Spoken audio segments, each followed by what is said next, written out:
Assalamualaikum warahmatullahi wabarakatuh. Saya Zainab Putri Maharani dengan NIM 12 11 12 11 015 akan mereview buku untuk tugas sesi 14 mata kuliah Etika dan Logika Komunikasi. Buku yang saya review itu dengan judul Komunikasi Kontemporer.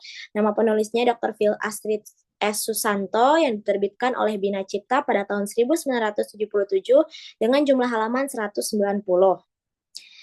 Dr. Phil Astrid S. Susanto adalah seorang ahli komunikasi yang terkenal di Indonesia dengan spesialisasi dalam bidang komunikasi kontemporer. Beliau menyelesaikan pendidikan sarjana di bidang ilmu komunikasi dari Universitas Indonesia dan melanjutkan pendidikan magister dan doktoralnya di bidang komunikasi di Universitas bergengsi di Jerman.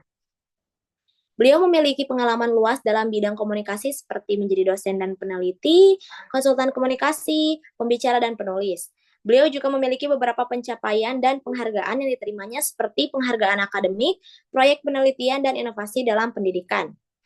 Tujuannya yaitu menyajikan teori dan konsep utama dalam komunikasi kontemporer dengan fokus pada perkembangan terbaru di bidang komunikasi digital dan media sosial, menghubungkan teori komunikasi dengan praktik nyata, menyediakan contoh kasus dan studi yang relevan dari berbagai industri dan konteks sosial, dan memberikan alat dan strategis bagi pembaca untuk mengaplikasikan konsep komunikasi dalam berbagai situasi, baik dalam konteks profesional maupun akademis. Sasarannya yaitu mahasiswa, peneliti, dan juga praktisi. Buku ini ditujukan sebagai pendamping dalam mata kuliah terkait komunikasi modern, media digital, dan studi budaya di tingkat sarjana dan pasca sarjana, sebagai referensi yang kaya akan teori, konsep, dan studi kasus, dan sebagai panduan praktis bagi praktisi komunikasi yang ingin menerapkan teori dan strategi komunikasi dalam pekerjaan mereka sehari-hari. Buku ini dirancang dengan struktur yang sistematis dan terorganisir untuk memudahkan pembaca dalam mengikuti argumen dan informasi yang disajikan. Buku ini dimulai dengan sebuah pengantar yang menjelaskan tujuan, latar belakang, dan pentingnya topik yang dibahas. Struktur buku ini dirancang untuk memudahkan pembaca dalam mengikuti argumen dan informasi yang disajikan, seperti menyediakan konteks yang jelas tentang pentingnya topik dan apa yang akan dibahas, dibagi menjadi beberapa bagian utama, setiap bab diakhiri dengan kesimpulan yang merangkum poin-poin utama, dan menyediakan ilustrasi praktis untuk menghubungkan teori dengan aplikasi nyata, membuat konten lebih mudah dipahami. Buku ini mengangkat tema utama mengenai perkembangan dan dinamika komunikasi di era digital. Topik-topik yang dibahas mencakup berbagai aspek komunikasi modern, termasuk media digital, media sosial, etika komunikasi, dan dampak teknologi terhadap interaksi sosial dan budaya. Secara keseluruhan, buku ini mencakup berbagai topik penting yang relevan dengan perkembangan komunikasi di era digital. Buku ini juga memberikan pemahaman mendalam tentang teori, praktik, dan dampak komunikasi kontemporer, serta menawarkan alat dan strategi yang dapat diterapkan dalam berbagai konteks. Meskipun cakupannya sudah luas, penambahan beberapa topik tambahan yang lebih spesifik dapat memperkaya isi buku dan menjadikannya lebih komprehensif bagi pembaca dari berbagai latar belakang. Dr. Phil Astrid S. Susanto mengembangkan argumen dan analisis dalam buku ini melalui beberapa pendekatan utama. Yang pertama, pendekatan teoritis, studi kasus dan contoh nyata, dan menyajikan data dan statistik yang relevan, lalu ada kritik dan juga diskusi. Penulis juga mengembangkan argumen dalam buku ini dengan cara yang sistematis dan didukung oleh bukti yang kuat dan juga relevan. Buku ini menyajikan kritik dan perbandingan dengan penelitian lain di bidang yang sama, yang memperkaya pemahaman pembaca dan menunjukkan kontribusi unik dari karya ini. Pendekatan yang menyeluruh dan kritis ini membuat buku ini menjadi sumber daya yang berharga bagi mahasiswa, peneliti, dan praktisi di bidang komunikasi.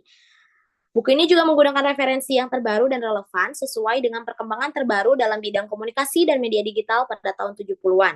Buku ini juga mengacu pada artikel jurnal, buku, dan studi penelitian yang diterbitkan dalam dekade terakhir, memastikan bahwa informasi yang disajikan adalah yang paling mutakhir dan setiap referensi yang digunakan secara langsung relevan dan dengan topik yang dibahas dalam bab atau subbab tertentu. Penulis juga mencantumkan sumber dengan lengkap dan benar pada daftar pustaka.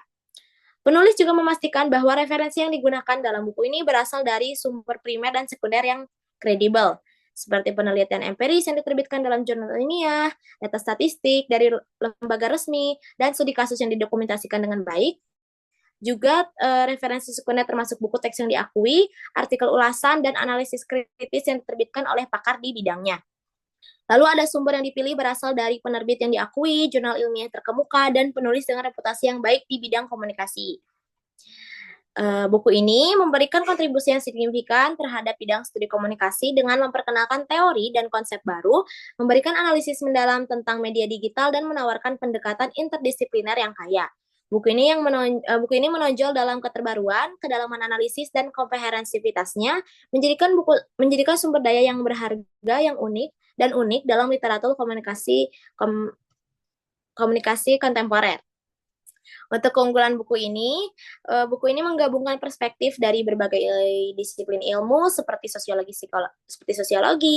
psikologi, dan studi budaya, dan memberikan pemahaman yang lebih holistik tentang komunikasi kontemporer. Menggunakan referensi yang mutakhir dan relevan, menggabungkan teori komunikasi dengan aplikasi praktis, dan buku ini tidak hanya menyajikan informasi, tetapi juga mengajak para pembaca untuk berpikir kritis tentang isu-isu yang sedang dibahas. Untuk kekurangannya, buku ini mungkin memiliki keterbatasan dalam cakupan geografisnya karena terlalu fokus terhadap perkembangan di negara-negara maju. Untuk gaya bahasanya sendiri terlalu akademis, jadi bagi para pembaca yang tidak memiliki latar belakang yang kuat dalam studi komunikasi, mungkin akan sulit untuk memahami.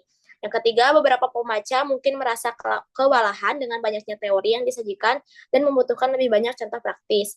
Untuk sarannya, memperluas cakupan buku untuk mencakup pengalaman dan perkembangan komunikasi digital di berbagai negara, termasuk negara berkembang, menyederhanakan bahasa, untuk istilah-istilah teknis, menyediakan rangkuman atau poin-poin utama di akhir setiap bab dapat membantu pembaca merangkum dan mengingat informasi yang penting. Kesimpulannya, saya merekomendasikan buku ini karena buku ini memberikan analisis yang mendalam dan sistematis tentang berbagai aspek komunikasi kontemporer yang membuatnya sangat bermanfaat bagi pembaca yang ingin memahami perubahan dan dinamika dalam komunikasi modern.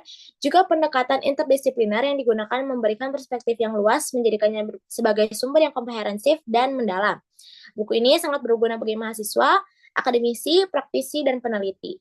Saran untuk edisi berikutnya termasuk perluasan cakupan geografis, penyederhanaan bahasa, dan penambahan topik-topik penting yang akan memperkaya dan meningkatkan nilai buku ini. Sekian dari saya, mohon maaf apabila ada kesalahan dalam pengucapan dan juga informasi. Wassalamualaikum warahmatullahi wabarakatuh.